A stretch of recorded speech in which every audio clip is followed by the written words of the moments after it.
Nama Shavkat Rakhmonov sempat jadi simbol masa depan kelas welter UFC. Finishing rate-nya ngeri, auranya dingin, dan mentalitasnya kayak mesin tempur yang gak kenal kata mundur. Tapi dunia MMA lagi-lagi nunjukin sisi kejamnya. Prospek emas dari Kazakhstan itu sekarang harus parkir dulu dari hiruk-pikuk oktagon karena cedera lama yang kambuh dan memaksanya naik meja operasi lagi. Lebih pahitnya lagi, dia juga dikeluarkan dari peringkat. Sebuah pukulan telak buat petarung yang lagi nunggu momen tembus perebutan sabuk. Kabar ini dikonfirmasi langsung oleh pelatihnya Eduard Bazrov saat ngobrol bareng media Rusia Championat. Cedera yang dialami Shavkat ternyata bukan masalah baru.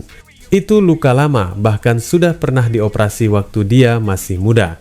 Seiring waktu, kondisi lututnya kembali bermasalah sampai akhirnya keputusan besar harus diambil. Operasi ulang kali ini di Jerman. Masalahnya ada di ligamen cruciatum, cedera yang di dunia olahraga dikenal sebagai mimpi buruk. Siapapun yang paham soal ACL pasti tahu, ini bukan cedera yang bisa sembuh dalam hitungan minggu. Rehabilitasinya panjang, detail, dan brutal secara mental. Bazrov juga mengisyaratkan ada beberapa hal yang belum bisa dibuka ke publik. Artinya, situasinya mungkin lebih kompleks dari yang terlihat di permukaan. Yang jelas, Shavkat gak bakal bisa sentuh latihan serius sebelum rehabilitasinya tuntas. Minimal 6 bulan. Itu waktu yang lama banget di divisi sepadat welterweight.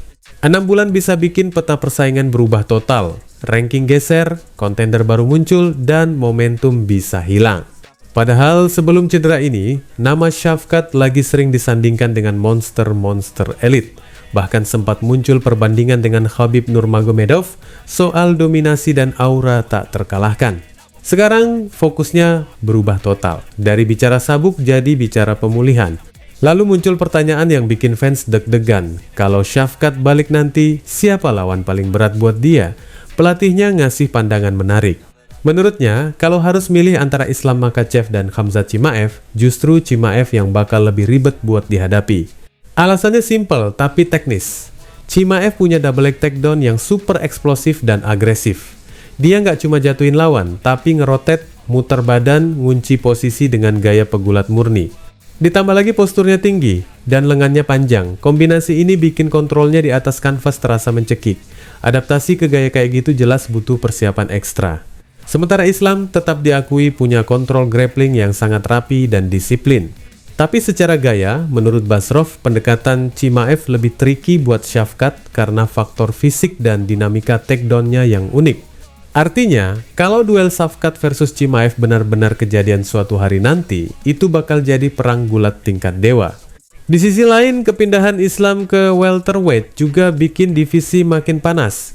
Kalau Shavkat sembuh dan balik dalam kondisi prima, dia bakal masuk ke hutan yang isinya predator semua. Momentum hilang, ranking turun, tapi kualitas tetap ada.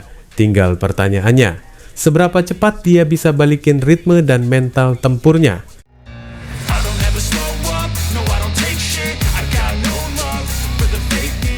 Nama Charles Oliveira tuh identik sama perjalanan yang jungkir balik tapi ujung-ujungnya epic. Dulu dia sempat dipaksa realita buat ninggalin kelas bulu karena terlalu sering gagal potong berat badan. Badannya udah teriak, timbangan jadi musuh, dan akhirnya keputusan berat diambil, naik ke kelas ringan. Ternyata keputusan itu jadi titik balik. Di 155 pound, Oliveira berubah jadi monster. Dari petarung yang sering diremehkan, dia menjelma jadi raja submission, dan akhirnya duduk di singgasana juara UFC. Sekarang, bertahun-tahun setelah era kejayaannya di lightweight, Dubrong masih kepikiran satu hal yang bikin fans garu-garu kepala, turun lagi ke 145 pound. Ambisi ini muncul lagi menjelang duel panasnya lawan Max Holloway di laga utama UFC 326 7 Maret di Las Vegas. Mereka pernah ketemu 1 dekade lalu di kelas bulu.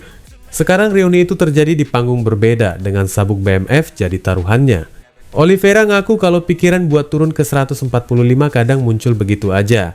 Tapi dia juga realistis. Umurnya sudah 36 tahun. Potong berat badan ekstrim di usia segitu jelas bukan perkara gampang. Dia bahkan menyebut kalau secara logika, naik ke 170 pound mungkin lebih mudah daripada harus menyiksa tubuh demi balik ke featherweight. Namun anehnya, justru opsi turun yang lebih menggoda hatinya. Dan yang bikin cerita ini makin liar adalah skenario di kepalanya. Dia sempat membayangkan situasi di mana dia menang sabuk BMF, lalu merebut kembali gelar lightweight di akhir tahun, dan setelah itu melepaskan keduanya demi turun ke 145 pound untuk berburu sabuk di sana. Itu kayak misi mustahil versi MMA, lepas 2 gelar cuma demi ngejar ambisi lama. Antara visi besar atau halusinasi ambisius, dia sendiri masih belum yakin. Yang jelas, Oliveira adalah tipe petarung yang karirnya selalu penuh plot twist. Dari hampir dilepas UFC, jadi juara, kehilangan sabuk di timbangan, sampai sekarang masih ngomongin kemungkinan turun 2 divisi demi mimpi lain. Mentalitasnya bukan soal cari jalan gampang. Dia tahu naik ke welter mungkin lebih ramah buat tubuhnya, tapi hatinya seperti masih penasaran dengan urusan yang belum tuntas di 145.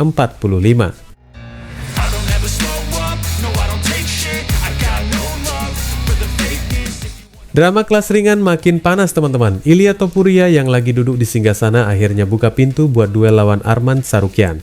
Padahal sebelumnya El Matador kelihatan ogah banget ngasih kesempatan ke petarung Armenia itu.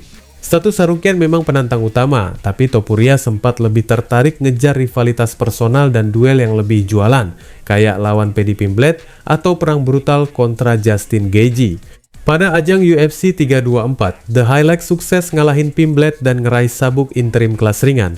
Secara aturan tak tertulis dunia pertarungan, sang juara utama harusnya ketemu juara interim buat penyatuan gelar. Artinya, Topuria vs Gaethje jadi laga yang paling masuk akal. Tapi realita di MMA sering muter kayak roda liar. Dalam obrolannya bareng streamer Adin Ross, Topuria akhirnya kasih sinyal kalau dia nggak masalah jika UFC ngasih Tsarukyan sebagai lawan berikutnya. Nada bicaranya santai, seolah dia ngerasa udah sering banget berhadapan dengan lawan berat. Buat dia, siapapun yang ditaruh di seberang oktagon, ya hajar aja. If they call me and they want me to fight with Arman, no fucking, I'm fighting him. Sementara itu, Tsarukyan juga bukan lagi bocah kemarin sore. Terakhir kali dia tampil di UFC Qatar 2025, dia ngebekuk dan hooker lewat submission ronde kedua. Setelah kemenangan itu, dia langsung teriak minta jatah lawan Topuria. Tapi karena sang juara lagi vakum dan peta divisi lagi kusut, Arman harus nunggu tanpa kepastian.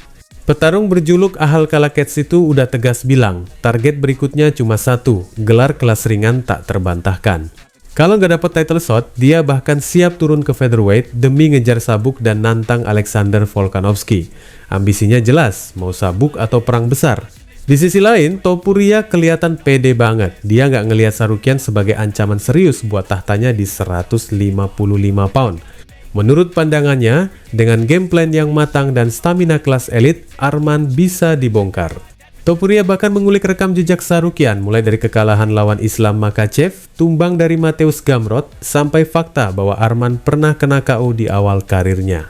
Dari sudut pandang Topuria, Tsarukyan bukan tipe finisher alami yang bisa ngabisin lawan kapan aja. Dia dinilai lebih sering menang ketika lawannya udah capek duluan. Jadi kalau ketemu petarung dengan persiapan fisik dan daya tahan prima, Arman diyakini bakal kesulitan. Bahkan Topuria percaya kalau duel ini kejadian, tekanan mental bakal jadi faktor besar. Dia merasa kehadirannya di oktagon bisa bikin Tsarukyan panik dan kehilangan ritme. He lost to Islam. He lost to Gamrot. He get knocked out in the beginning of his career, and he doesn't really have the ability to finish the fights. He only finishes the fights when his opponent gets tired. If he faces someone who really has that preparation, has that cardio, knows he doesn't get like scared. Tentu aja ini baru perang kata-kata. Di atas kertas, Tsarukyan adalah grappler komplit dengan transisi halus dan tempo tinggi. Tapi Topuria juga memiliki cukup power, presisi, dan mentalnya udah teruji di panggung besar. Jadi kalau duel ini benar-benar dikunci, kita bakal lihat benturan dua gaya yang sama-sama lapar dan ambisius. Wassalamualaikum warahmatullahi wabarakatuh.